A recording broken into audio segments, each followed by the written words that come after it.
When I was at my lowest point, I would often say, I feel lost, or I feel empty. You may also have had that hollow feeling where you see no future and no way forwards. The road to happiness seems to be completely hidden and there's no way to find it. So why do we feel this way sometimes? And more importantly, what can we do to feel better? Welcome to Wreck To Rockstar. When you fall, when you bleed, remember life's a pendulum. When you're lost and you feel, don't lose your faith in the dark of the night. It was established a long time ago that the human species is designed to succeed. We are built to accomplish goals, and doing so creates feelings of satisfaction and fulfilment, which contribute to happiness. This means that moving forwards and achieving your aims and objectives is designed to make us happy. Drifting along aimlessly, hoping that life will bring you riches and rewards, just doesn't cut it, and only enhances feelings of being lost and empty. Struggling on down a path that is unfulfilling isn't much better, as you will get the constant feeling that something just doesn't feel right.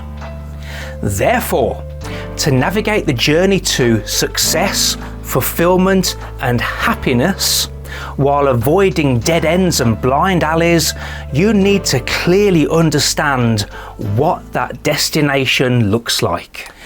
Discovering what you truly want from life is one of the key steps along the road to happiness. The absence of this knowledge and the absence of corresponding goals can lead to unhappiness, such as feelings of emptiness and frustration. It's probably easy to see how achieving our goals forms a large part of happiness. But prior to that, it can be surprisingly difficult to uncover what it is we actually want. This is because the real answer to that question can often be drowned out by external expectations of us, or a desire to avoid criticism or ridicule, or a lack of belief in our own abilities, or a knee-jerk response that we believe would just tick the box and avoid any tiresome soul-searching. However, we're unlikely to find happiness if we're unsure of what we're looking for. So at some point, we will need to understand what happiness means to us. Now, happiness is made up of a combination of many pleasant thoughts and sensations. But big contributors are fulfillment, satisfaction, and accomplishment. There are few better feelings than setting out to achieve something and then succeeding in reaching our goal. It generates fulfillment and also enhances confidence and self-esteem. I've used the word happiness quite a few times now, you may have noticed. But why am I not saying success instead?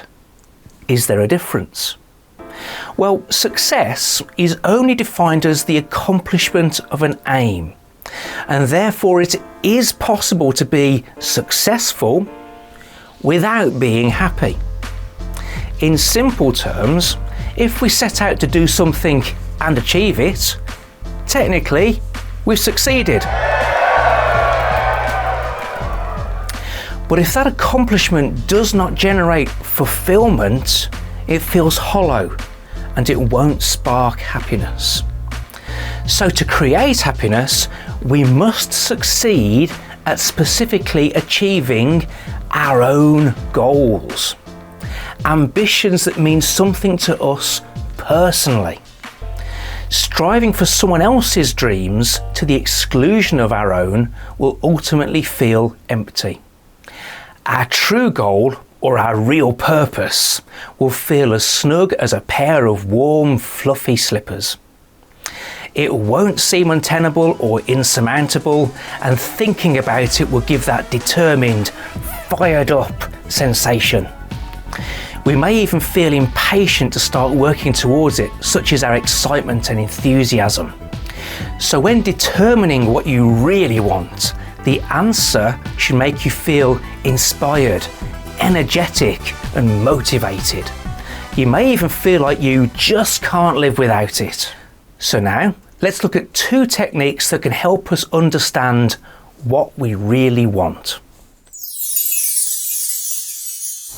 The first technique involves some visualization. Take a moment to imagine, what does happiness look like to you? When you see yourself as being successful or see yourself as being happy, what exactly does that look like? For example, where are you? What have you achieved? What are you doing? Who are you with? What have you learned? What's your personality like? Imagine the happy you in as much detail as you possibly can. All of the sights, the sounds, the smells. Because by giving as much detail as you can to your subconscious mind, you are giving it more detail to work with in order to get you to where you want to go. And then each time you begin to feel empty or lost, you can call up this vision to remind you of where you're going and to help bring yourself back on track again. Okay, so this next technique is something that I've nicknamed the cup method. Okay, so find yourself a cup or some kind of small container, and also find yourself a lot of pieces of paper. Now the idea is to then start thinking about what you really want from your life. What do you really want? And write each of these thoughts down onto its own piece of paper. Okay, so we're going to put everything down. So let's get started with the obvious. So I want lots of money, I want a yacht, I want a fast car, I want a big house, I want to be famous, that was one of mine. But then once you've got these obvious ones out of the way, you'll start to dig deeper and you'll start to really drill down into what you actually want. Now the answer to this will be different for everybody, okay?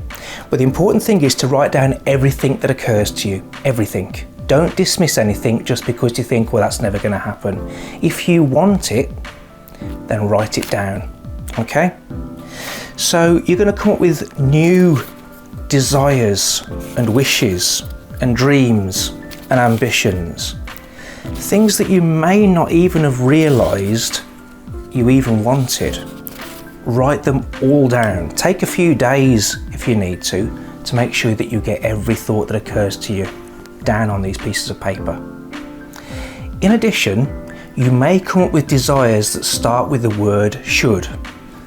Well, I should go back to school. I should get a degree. I should get a good job. Now write these down anyway, but be aware that the word should is an indicator that it may not be something that you really want. Okay? But write it down. We're not going to dismiss anything at this stage. Put it all down. Now once you've done this, it's time to start making some decisions, because you can only choose 3 of these desires to make it into the cup. Now these 3 things are going to have to warrant your long-term commitment, your dedication, the investment of your energy and all of your passion. So these things are going to have to be very important to you. Now you can only choose 3, just 3 things to go into the cup. The 3 things that make it into the cup are things that you really don't feel you can live without. Now this isn't to say that you don't want what's left on the table, that's not what we're saying. But we are saying that if you could only have 3 things in your life, it would be these 3 things. And if you didn't have these, you'd be okay because you still have these.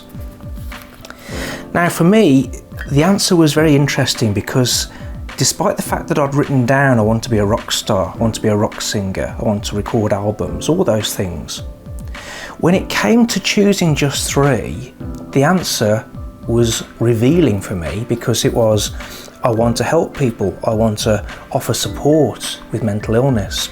I want to help those who are struggling. I couldn't live without doing that, as it turns out.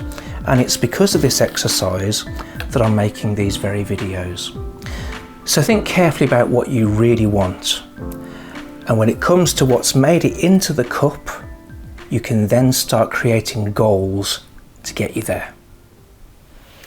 Working towards a meaningful and personal goal is critical in finding happiness. However, once you achieve your goal, reassess what you want out of life and begin reaching for new horizons. Humans are designed to work towards ambitions and targets, and without these, you're likely to feel empty. A bit like toppling off a bike that's come to a stop. The famous midlife crisis is a state of despair that stems from either already achieving your younger dreams and not knowing where to go next, or failing to achieve what you wished for and not understanding how to change direction. The trick to staying balanced on the bicycle of life is to keep moving forwards. And to do this, you'll need to constantly re-evaluate what you want and set new corresponding goals. Never lose momentum. As always, I hope you found this video useful. Thank you again for watching. And until next time, keep smiling and look after yourself. I won't waste my life away. Never close my eyes. Living like it's my last day. Never close my eyes. I won't waste my life. What am I doing with these? What's that all about? I've no idea, in case anyone asks. When you imagine yourself to be successful, what does that... Okay, stop. Get myself all my words mixed up. Right, here we go again. See, it's the waterfall that's distracting me. It's fresh air. It's probably...